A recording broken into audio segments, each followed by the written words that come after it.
সরকার শুরু হওয়ার পর থেকে আমরা যেটা দেখলাম যে একটা 15 বছরে সরকারে থাকা পার্টি কীরকম কর্পূরের মতো উড়ে চলে।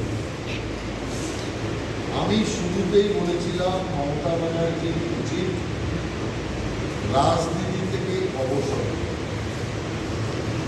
যদি মমতা ব্যানার্জি রাজনীতি থেকে অবসর নিতেন তাহলে আজকের এই অসম্মান দুঃখজনক অবস্থা হতে পারত। এক এক করে সব মমতা ব্যানার্জিকে ছেড়ে চলে যাচ্ছে। যাদের ওপর অতিরিক্ত ভরসা রেখে নতুন নতুন দায়িত্ব দিয়েছিলেন হারার পর, সেই সমস্ত ভাই বোনেরা বন্ধুরা সব মমতা ব্যানার্জিকে ছেড়ে চলে গিয়েছে। এর দুটো কারণ। একটা কারণ হচ্ছে তৃণমূল কংগ্রেসের A to Z হচ্ছে তোলাবাজ কাটমানি খোর। যেখানে কাটমানি নেই, কাটমানি তোলার ব্যবস্থা নেই, অবস্থা নেই, সেক্ষেত্রে ওই পার্টির ধ্বজার তলায় থেকে লাভটা কি আছে, যে কারণে সব শুরু করছে। আর 2 নম্বর বিষয় হচ্ছে এত বড় হারের জন্য তৃণমূলের অন্দরে যারা বেশিরভাগ অভিষেক ব্যানার্জিকে দায়ী করছে। মমতা ব্যানার্জি হারার পর তিনি আদেশ দিয়েছিলেন অভিষেক ব্যানার্জি যখন ঢুকবে তখন আপনারা উঠে দাঁড়াবেন, অভিষেক ব্যানার্জি যখন বেরিয়ে যাবে তখন আপনারা উঠে দাঁড়াবেন। এই বিষয়তে সকলের বিবেক জেগে উঠেছে। এতদিন ক্ষমতার জন্য বিবেক ছিল না, কিন্তু ক্ষমতা চলে যাওয়ার পর বিবেক জেগে উঠেছে। অসম্মানকর এই বক্তব্যে সমস্ত তৃণমূল কংগ্রেসের সাংসদ থেকে শুরু করে তৃণমূল কংগ্রেসের MLA নেতা সবার মধ্যে বিবেক জাগৃত হয়ে গেছে। আর যার জন্য তৃণমূল কংগ্রেসের থেকে সমস্ত নেতা নেত্রীরা বেরিয়ে আসছে। এবং আজকের অবস্থা যা, পশ্চিমবাংলার সবচেয়ে ছোট গোষ্ঠীর নাম হচ্ছে মমতা ব্যানার্জি। সবচেয়ে ছোট পার্টি আমি বলবো না, কারণ ওটাকে পার্টি বলে না। আর তৃণমূল কংগ্রেস তো মমতা ব্যানার্জির কালীঘাট হতেই পারে না। তার কারণ গণতন্ত্রের সংখ্যার খেলাই হচ্ছে সবচেয়ে বড় খেলা। সংখ্যা যেদিকে, গণতন্ত্রের সমর্থন সেদিকে। অতএব না তৃণমূল কংগ্রেসে আজকে মমতা ব্যানার্জির নেতৃত্বে MP আছে, না MLA আছে, না তৃণমূল কংগ্রেসে আজকে নেতারা আছে। যখন কেউ নেই তখন তৃণমূল কংগ্রেস একটা ছোট্ট গোষ্ঠী তৃণমূল মমতা ব্যানার্জির নেতৃত্বে কালীঘাটে শুধু পড়ে রয়েছে। অর্থাৎ আসল তৃণমূল অন্যদিকে চলে গেছে, হাড়গোড় হয়তো পড়ে আছে কালীঘাটে। সেখান থেকে উনি নানা রকম বিবৃতি দিচ্ছে। চন্দ্রিমা ভট্টাচার্য চলে গেছে, যে চন্দ্রিমা ভট্টাচার্যের উপর সবচেয়ে বেশি আস্থা উনি দেখিয়েছেন। উনি বলছেন ওর ছেলে তো আগেই বিজেপির সাথে মিলে গিয়েছে। যদি উনি জানতেন তাহলে 1 মাস আগে চন্দ্রিমা ভট্টাচার্যকে কেন রাজ্যের এত বড় দায়িত্ব দিলেন তৃণমূল কংগ্রেসের? এখন আঙুর ফল টক, অতএব এখন চলে গেছে তাই গালিগালাজ করতে হবে। আপনি পরিষ্কারভাবে যে তৃণমূল কংগ্রেসটা তৈরি করেছেন, সেই তৃণমূল কংগ্রেস দুর্নীতির ওপর দাঁড়ানো ছিল। যেই মাত্র একটা সুস্থ সরকার এসছে, দুর্নীতি বহির্ভূত সরকারি কাজ চলছে, তখনই দেখা যাচ্ছে আপনার দুর্নীতির তৈরি করা যে বিরাট প্রাসাদ তার নিমেষের মধ্যে ভেঙে গুড়িয়ে গেছে। পৃথিবীতে, ভারতে তো নয়, পৃথিবীতে কোনো রাজনৈতিক দল ক্ষমতা ছাড়া হওয়ার পর 1.5-2 মাসে এই পরিণতি হয়েছে এমন রেকর্ড নেই। কারণ গণতন্ত্রে বা নির্বাচনী ক্ষেত্রে হার জিত আছে, হারে যেতে এই জিনিস চলতে থাকে। কিন্তু এইরকম শোচনীয় অবস্থা পৃথিবীতে কোনো রাজনৈতিক দলের হয়নি, যা তৃণমূল কংগ্রেসের মমতা ব্যানার্জির নেতৃত্বে হয়েছে। আমরা পরিষ্কারভাবে বলতে চাই, এই সরকার পশ্চিম বাংলায় কিভাবে লুট করেছে, কিভাবে চুরি করেছে, কিভাবে টাকা সোনা তারা নিজেদের পকেটস্থ করেছে, প্রত্যেকটি জনকল্যাণ নিজেদের পকেটস্থ করেছে, তা আজকে জলের মতো পরিষ্কার হয়ে ধরা দিচ্ছে।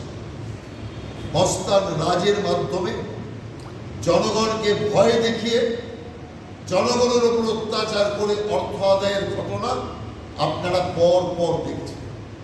তৃণমূলের বিভিন্ন নেতা মন্ত্রী চাকরির নাম করে কেন্দ্রীয় প্রকল্পগুলোকেও পর্যন্ত লুট করেছে।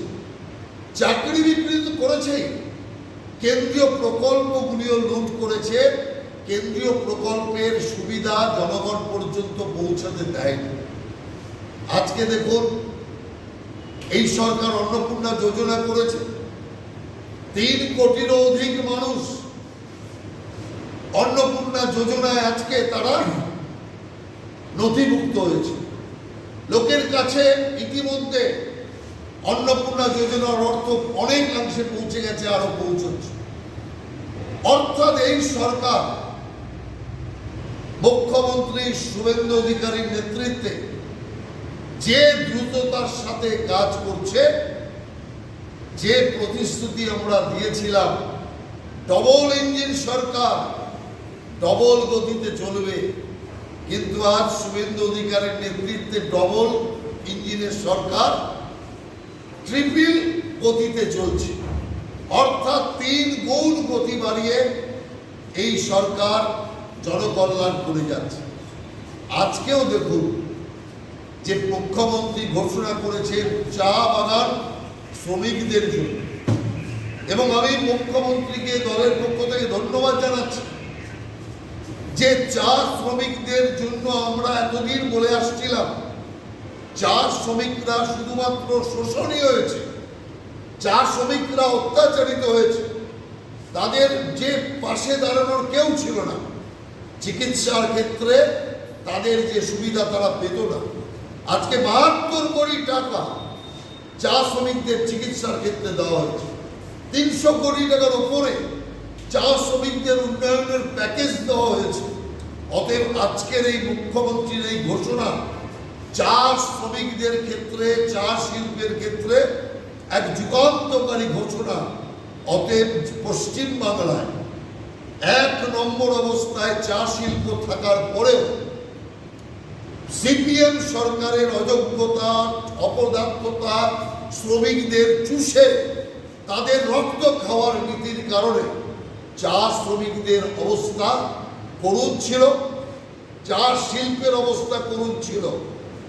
আজকের মুখ্যমন্ত্রীর ঘোষণা চা শিল্পকে আবার নব দিগন্ত দেখাবে, নব জোয়ার আনবে চা শিল্পে, এবং চা শ্রমিকরা যারা ধুঁকছিল, যাদের শুধু প্রাণটুকু ছিল, বাকি কিচ্ছু করার ক্ষমতা ছিল না, আজকের মুখ্যমন্ত্রীর সহযোগিতা এবং তার ঘোষণা চা শ্রমিকদের মধ্যে একটা ব্যাপক উদ্দীপনা আনবে এবং চা শিল্পে নতুন জোয়ার আনবে।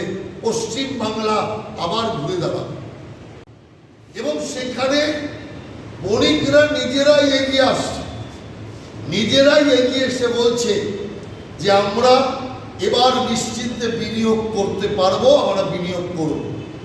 অর্থাৎ আমার রাজ্যের যে সমস্ত বিনিয়োগকারীরা যারা এই রাজ্য থেকে শিল্প গুটিয়ে ভিন রাজ্যে নিয়ে যাচ্ছিল, যারা এই রাজ্যের অর্থ অন্য রাজ্যে বিনিয়োগ করছিল, আজকে সেই সমস্ত শিল্পপতিরা তারা নিজ রাজ্যে বিনিয়োগ করার জন্য উৎসাহী হয়ে পড়েছে। এবং ইতিমধ্যেই বাইরের বিভিন্ন রাজ্য থেকে বিভিন্ন উদ্যোগপতি তারা বিনিয়োগের জন্য আগ্রহ প্রকাশ করেছে। এবং মুখ্যমন্ত্রীর যে শিল্প বান্ধব নীতি যেটা ঘোষণা করেছেন, তার ফলে পশ্চিম বাংলায় আগামী দিন শিল্পের জোয়ার হবে, এটা আমরা পরিষ্কার বলতে পারি। পশ্চিম বাংলার মতো অন্য রাজ্যে শিল্পের এত অনুকূল পরিবেশ নেই।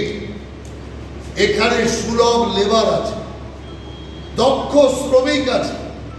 পশ্চিম বাংলায় রাস্তাঘাট, বিমান যোগাযোগ, ট্রেন যোগাযোগ, সড়ক যোগাযোগ অত্যন্ত ভালো অন্যান্য রাজ্যের চেয়ে। শুধুমাত্র এখানে রাজনৈতিক মনস্থিতির জন্য শিল্প চলে গেছে। 34 বছর সিপিএম এই রাজ্যে লাল ঝান্ডা তুলে আর তোলাবাজি করে একটার পর একটা শিল্প এই রাজ্য থেকে ভিন রাজ্যে পাঠিয়ে দিয়েছে, নইলে শিল্পের দরজা বন্ধ করিয়ে দিয়েছে। লকআউট এই রাজ্যের সবচেয়ে বড় একটা রোগ ছিল, ধর্মঘট আর লকআউট। এই কারণে সিপিএম আমলে একটাও এখানে শিল্প মাথা তুলে দাঁড়াতে পারেনি। ভালো ভালো যে শিল্পগুলো চলছিল তা বন্ধ হয়ে ভিন রাজ্যে চলে গেছে। কিন্তু তৃণমূল কংগ্রেস পরিবর্তনের আওয়াজ দিয়ে ক্ষমতায় আসার পর পরিবর্তন শিল্পক্ষেত্রে করেছে। ঝান্ডা নিয়ে ডান্ডাবাজি না করে তারা অস্ত্র ধরে কাটমানি আর তোলাবাজির কাজ করে গেছে, যে কারণে এই রাজ্যে কোনো শিল্পপতি বিনিয়োগ করতে রাজি নয়। আমরা একবার দেখলাম নারায়ণ কৃষ্ণমূর্তি এলেন ইনফোসিসের হয়ে, এখানে এত লক্ষ লোকের কর্মসংস্থান হবে, তৃণমূল ঢাক ঢোল পেটালো। যাওয়ার সময় ইনফোসিস কর্তা বলে গেল, আর যেখানে শিল্প করি পশ্চিম বাংলায় নয়, এখানে অনুকূল পরিবেশ নেই। সব কিছু ছিল এখানে, অনুকূল পরিবেশ আছে, শুধুমাত্র রাজনৈতিক সদিচ্ছার জন্য পশ্চিম বাংলা শিল্প বিমুখ হয়ে গিয়েছে। আজকে এখান থেকে প্রায় 1 কোটির ওপর বাংলার যুবক যুবতী শুধুমাত্র ভাতের জন্য তারা ভিন রাজ্যে তারা গিয়ে নিজেদেরকে কাজের খোঁজে যেতে হয়েছে। অথচ একটা সময় এমন ছিল, সারা দেশের লোক বলতো চাকরি চাই, কাজ চাই, চলে যাও পশ্চিম বাংলায়। পশ্চিম বাংলায় ভাতের অভাব নেই, কাজের অভাব নেই। দলে দলে লোকেরা সারা দেশ থেকে পশ্চিম বাংলায় আসতো কাজের জন্য।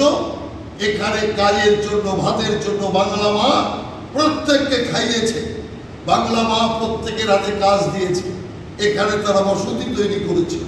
আর আজকে কি দুর্দিন, সেই বাংলা মায়ের ছেলেরা দুটো ভাতের জন্য আজ অন্যের দলে দলে ঘুরে বেড়াচ্ছে, দুটো চাকরির জন্য, কাজের জন্য অপরের দরজায় দরজায় ঘুরে বেড়াচ্ছে। এই যে পরিস্থিতি, এই পরিস্থিতির আমূল সংস্কার আমাদের সরকার করবে। এবং এখানে যখনই উদ্যোগ শুরু হবে, চাকরির পরিস্থিতি তৈরি হবে, এবং সঙ্গে সঙ্গে আমি বিশ্বাস রাখি এখান থেকে আর তো কেউ যাবে না। আর তার সাথে সাথে উল্টো যে ভাইয়েরা বোনেরা বাইরে চলে গিয়েছে তারাও সব নিয়ে ফেরত আসবে। এখানে মেধা পুরোপুরি বাইরে চলে গিয়েছে।